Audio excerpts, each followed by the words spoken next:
Hey guys, ये video वहीं से स्टार्ट होती है जहाँ से ख़त्म हुई थी। प्लीज़ चैनल को सब्सक्राइब कर दीजिएगा।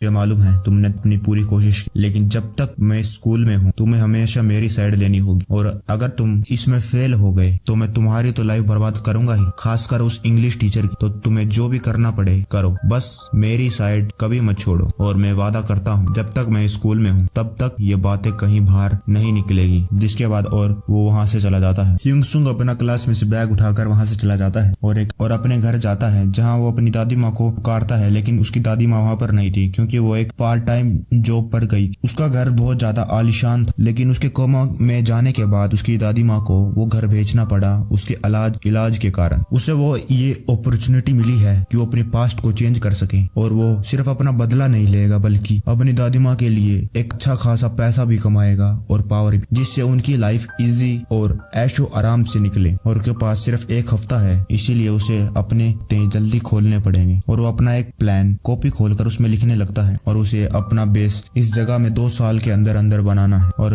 उसे ये करने के लिए उसे 3 कंडीशन पूरी करनी होगी। पहली, फिजिकल स्ट्रेंथ, जिसकी मदद से वो किसी भी आमने सामने गुंडे को धूल में मिला सके। और उसे अपनी बॉडी और अपनी स्ट्रेंथ और अपनी स्किल को बढ़ाना होगा। और दूसरी प्रॉब्लम है जुंगमिनो और उसका बैकग्राउंड। जुंगमिनो के पेरेंट्स के बहुत सारे कनेक्शन है, जिसकी मदद से वो इतने पावरफुल हो गए हैं कि ह्यूंगसुंग अकेला उनके साथ टक्कर नहीं ले सकता, जिसके लिए उसे भी बहुत सारे पावरफुल कनेक्शन बनाने पड़ेंगे। और वहीं दूसरी तरफ एक सफेद बालों वाला हट्टा कट्टा पावरफुल आदमी पुलिस स्टेशन में हंगामा मचा रहा था, क्योंकि पुलिस वालों ने उसे पकड़ जो लिया था। वो कहता है कि तुम मुझे जानते नहीं हो क्या, मैं म्यूजिंग कंस्ट्रक्शन कंपनी के चेयरमैन का सबसे बड़ा लड़का हूँ। हाँ, और पुलिस वालों को भी ये अच्छी तरह से मालूम था कि अगर उन्होंने कुछ भी गलती करी तो वो उनका करियर मिट्टी में मिला सकता था। लेकिन उनके पास भी कोई और चारा नहीं था, क्योंकि उसके खिलाफ FIR जो दर्ज हो चुकी थी, और उन्हें रूल्स को फॉलो करना पड़ेगा। अगर नहीं किया तब भी उनकी नौकरी चली जाएगी। और गु चेंग को भी गुस्सा आ रहा था, क्योंकि वो बदमाश लोग ने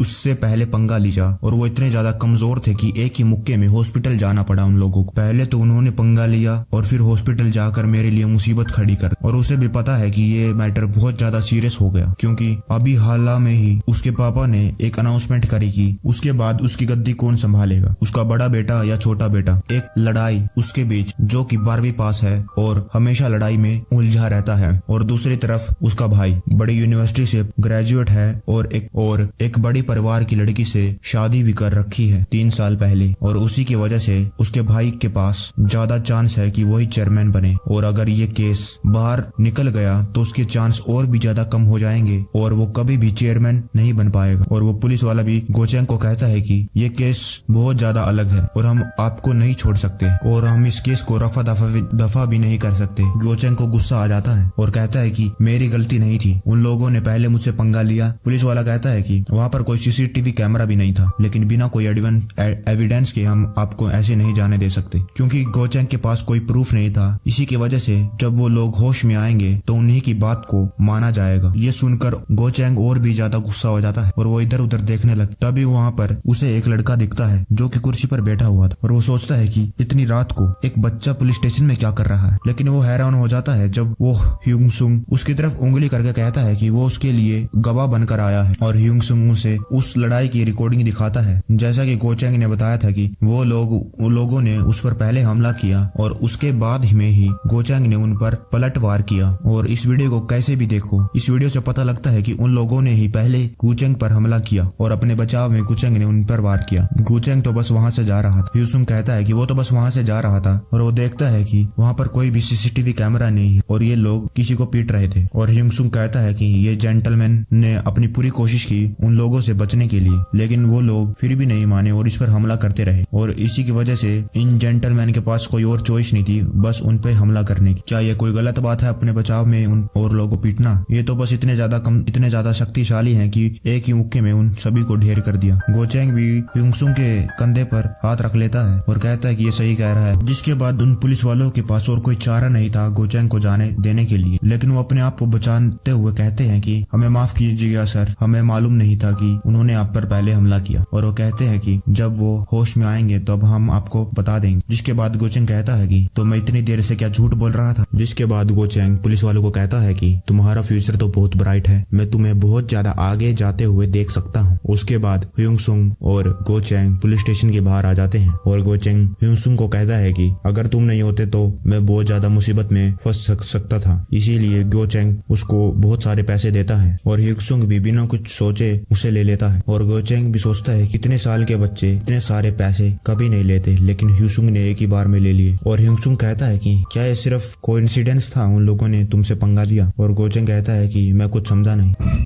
और ह्यूंगसुंग गोचेंग को कहता है कि मुझे मालूम है कि तुम कौन और कहां से और किस सिचुएशन में। गोचेंग उसे पीटने वाला था। ह्यूंगसुंग कहता है गोचेंग कहता है कि आखिर तुम हो कौन। ह्यूंगसुंग कहता है कि वो प्रूफ है कि ये सिर्फ कोई कोइंसिडेंस नहीं था। जब वो कोमा में था तो उसने न्यूज चैनल पर इन सभी बातों के बारे में सुना था, कैसे छोटे भाई ने बड़े भाई पर गुंडे भेजे जिसकी वजह से पुलिस स्टेशन में पकड़ा गया। और इसी नॉलेज के कारण ह्यूंगसुंग गोचेंग के पास गया और ह्यूंगसुंग गोचेंग को कहता है कि मुझे सिर्फ एक घंटा जिसकी मदद से तुम्हारा पूरी जिंदगी बदल के रख दूंगा। और वो दोनों एक कैफे में जाते हैं और ह्यूंगसुंग गोचेंग को वही रिकॉर्डिंग दिखाता है। लड़ाई होने के 30 मिनट पहले 3 लोग एक स्टोर के सामने खड़े होते हैं जैसे कोई वो रेगुलर कस्टमर हो, लेकिन वो किसी का इंतजार कर रहे थे। जैसे ही गोचेन आया वो लोग उसे गालियां देने लगे और उससे जानबूझकर लड़ाई करने लगे। गोचेन पहले तो उनसे लड़ने की कोशिश नहीं कर रहा, लेकिन जैसे वो और ज्यादा गालियां देने लगे गोचेंग ने उन पर हमला कर दिया। गोचेन कहता है कि मुझे पहले से शक था और वो ये भी कहता है कि जब से ये चेयरमैन की गद्दी की अनाउंसमेंट हुई है तब से उसके साथ ये ऐसे हादसे हो रहे हैं। ह्यूंगसुंग कहता है कि क्या हो अगर ये सभी हादसे तुम्हारे छोटे भाई गोआन ने करवाए। गोचेन को भी पहले से शक था, लेकिन वो ये नहीं जानना चाहता था कि उसी के छोटे भाई ने उस पर ये गंदी हरकतें करी। वो इतने अच्छे माहौल में बड़ा हुआ, बड़ी यूनिवर्सिटी में से ग्रेजुएट हुआ, इतनी गंदी चालें चलेगा। और गोचेन कहता है कि तुम्हारा क्या मकसद है। ह्यूंगसुंग चाय की घूंट लेता है और सोचता है कि जितनी भी चीजों से याद है म्यूजिन कंस्ट्रक्शन अभी तो सिर्फ कंट्री के छोटे से हिस्से में जानी जाती है, लेकिन जैसे जैसे वो और ज्यादा बड़ी होगी पूरे कंट्री में वो फैल जाएगी, क्योंकि म्यूजिन कंस्ट्रक्शन ने हमेशा अपने कस्टमरों के लिए ही काम किया है और जब भी घर बनाते तो हमेशा हाई और वैल्यूएबल मटेरियल का ही यूज करते और कभी भी कॉस्ट कटिंग नहीं करी ताकि उनके घर मजबूत बन सके, जिसकी वजह से कस्टमरों ने भी उनसे ही घर बनवाए और खरीदे। लेकिन जैसे ही उनकी कंपनी बढ़ने लगी उनके दोनों बेटे गायब हो गए और पूरे शहर में खबर फैल गई कि छोटे भाई की करतूत बड़े भाई ने पकड़ ली और गोचेन ने उसे गुस्से में एक मुक्का मार दिया, जिसके बाद छोटा भाई हमेशा के लिए पैरालाइज हो गया। और इन्हीं दोनों की हरकतों से उनके पापा गुस्सा आ गए और दोनों बेटों को गद्दी का हकदार बनाने से मना कर दिया। और इन दोनों भाई की करतूतें इंटरनेट पर फैल गई और मीम भी बन गए और इसी की वजह से उसे इन लोगों के बारे में इतना पता है और उसी की मदद से वो आज गोचेंग की मदद कर पाया। और उसके बाद चेयरमैन की गद्दी पर किसी और ने राज किया और फिर वो पूरी कंट्री में फैल गए। और ह्यूंगसुंग चाहता नहीं है कि फ्यूचर चेंज हो जाए, लेकिन गोचेन बड़ा भाई गुस्से वाला है और उसका छोटा भाई एक चालाक और शातिर आदमी है जो अपने मकसद को पाने के लिए जमीन से भी नीचे गिर सकता है। और इसीलिए उसके पापा ने उन दोनों को ही गद्दी का हकदार नहीं बनाया, लेकिन वो उसके लिए जरूरी बात नहीं है। उससे कोई फर्क नहीं पड़ता अगर फ्यूचर चेंज हो जाए, उसे तो बस अपना बदला लेना है और अपने परिवार का ध्यान रखना है।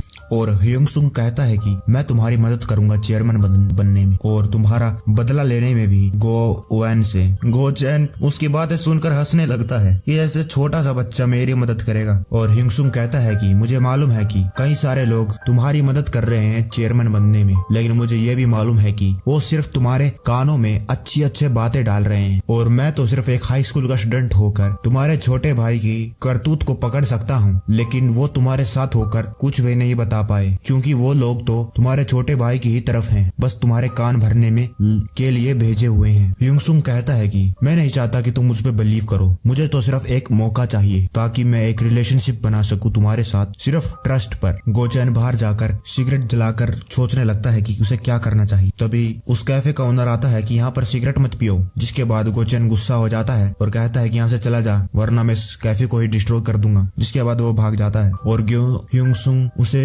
शीशे शीशे के आर पार देख रहा था कि एक बिगड़ैल लड़का इतने बड़ी कंपनी का बड़ा वारिस टाइम बॉम्ब की जैसे है, अगर उसे छुआ तो वो फट कर उसे ही नुकसान दे सकता है। लेकिन उसने उसे इसलिए अप्रोच नहीं किया क्योंकि वो एक अच्छा बंदा नहीं है, बल्कि वो इतना पावरफुल है कि वो अपने बदले के लिए अपने छोटे भाई को भी डिस्ट्रॉय करने के लिए तैयार है। और इसीलिए उसे लगता है कि उसका रिवेंज लेने में उससे बढ़िया आदमी कोई और हो ही नहीं सकता। और गोचेंग बाहर खड़े होकर सोच रहा था कि उसके पास कुछ भी नहीं है जो उसके छोटे भाई के पास है, और ऐसा चलता रहा तो उसका छोटा भाई गद्दी पर राज करेगा और